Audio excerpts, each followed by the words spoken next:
प्रिय विद्यार्थियों, हर घर पाठशाला में आप सभी का स्वागत। आइए आज हम कक्षा 10 हिंदी की पाठ्य पुस्तक अंतराभाग 1 से सुप्रसिद्ध छायावादी कवि सुमित्रानंदन पंत का जीवन परिचय पढ़ते हैं। छोड़ द्रुमों की मृदु छाया, तोड़ प्रकृति की भी माया, बाले तेरे बाल जाल में कैसे उलझाऊं लोचन।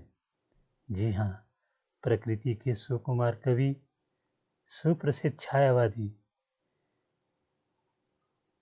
कवि सुमित्रानंदन पंत का जीवन परिचय जानते हैं।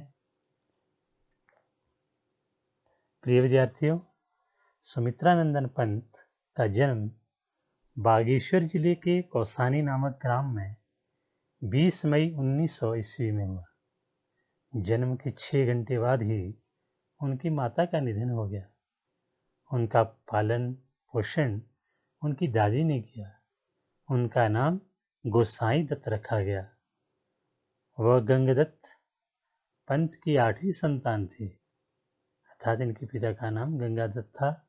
1910 ईस्वी में शिक्षा प्राप्त करने गवर्नमेंट हाई स्कूल अल्मोड़ा गए।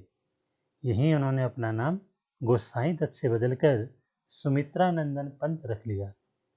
1918 में मजले भाई के साथ काशी गए और क्वींस कॉलेज में पढ़ने लगे। वहां से हाई स्कूल परीक्षा उत्तीर्ण कर मेयोर कॉलेज में पढ़ने के लिए इलाहाबाद चले गए। 1921 में असहयोग आंदोलन के दौरान महात्मा गांधी के भारतीयों से अंग्रेजी विद्यालयों, महाविद्यालयों, न्यायालयों एवं अन्य सरकारी कार्यालयों का बहिष्कार करने के आह्वान पर उन्होंने महाविद्यालय छोड़ दिया और घर पर ही हिंदी, संस्कृत, बंगला और अंग्रेजी भाषा साहित्य का अध्ययन करने लगे।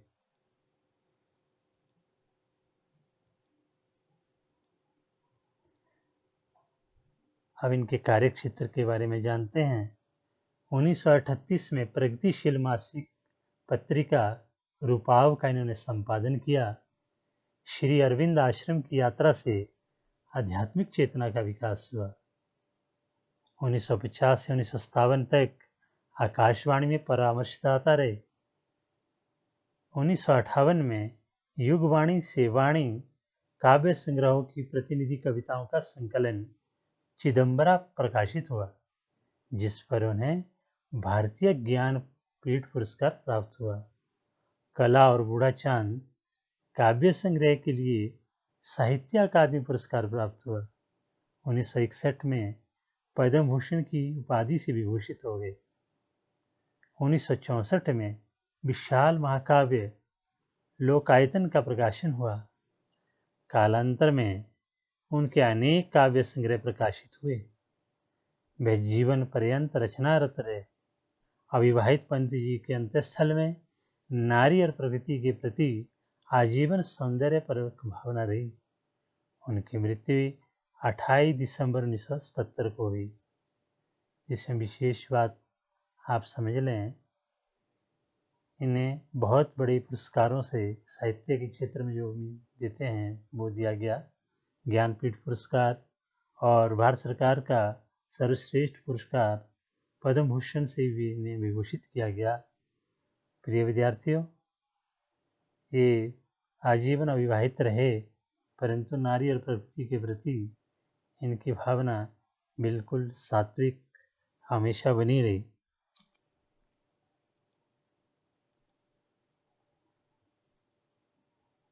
प्रिय विद्यार्थियों, 7 वर्ष की उम्र में जब वे 4वीं कक्षा में पढ़ रहे थे, उन्होंने कविता लिखना शुरू कर दिया था। 1918 के आसपास तक वे हिंदी के नवीन धारा के प्रवर्तक कवि के रूप में पहचाने जाने लगे थे। 1938 में उन्होंने रूपाव नामक प्रगतिशील मासिक पत्र निकाला। उनकी साहित्यिक यात्रा के 3 प्रमुख पड़ाव हैं। प्रथम, वे छायावादी हैं। दूसरे, समाजवादी आदर्शों से प्रेरित प्रगतिवादी, तथा तीसरे में अरविंद दर्शन से प्रभावित अध्यात्मवादी।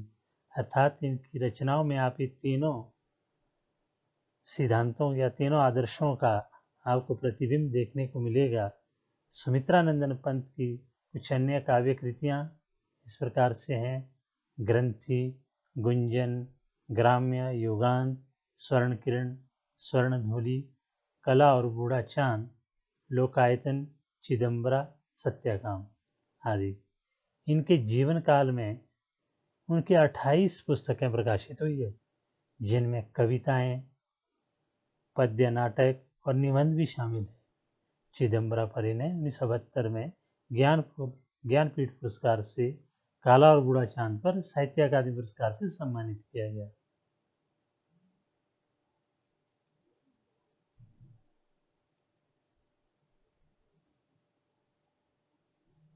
प्रिय विद्यार्थियों, पंत जी का संपूर्ण साहित्य आदर्शों से प्रभावित होते हुए भी समय के साथ निरंतर बदलता रहा। जैसा कि हम पीछे पढ़ा हमने कि ये छायावादी भी थे और साथ ही साथ अरविंद से जुड़े होने के कारण अध्यात्मवाद भी इनकी कविताओं में झलकता है। तो प्रारंभिक कविताओं में प्रकृति और सौंदर्य के रमणीय चित्र मिलते हैं, तो वहीं दूसरे चरण की कविताओं में छायावाद की सूक्ष्म कल्पनाओं व कोमल भावनाओं के, और अंतिम चरण की कविताओं में प्रगतिवाद और विचारशीलता भी। उनकी सबसे बाद की कविताएं अरविंद दर्शन और मानव कल्याण की भावनाओं से उत्प्रोत है। पंत परंपरावादी आलोचकों और प्रगतिवादी तथा प्रयोगवादी आलोचकों के सामने कभी नहीं झुके। उन्होंने अपनी कविताओं में पूर्व मान्यताओं को नकारा नहीं। उन्होंने अपने ऊपर लगने वाले आरोपों को नम्र अवज्ञा कविता के माध्यम से खारिज किया। वे कहते थे, गा कोकिला, संदेश सनातन, मानव का परिचय मानवपन। धन्यवाद।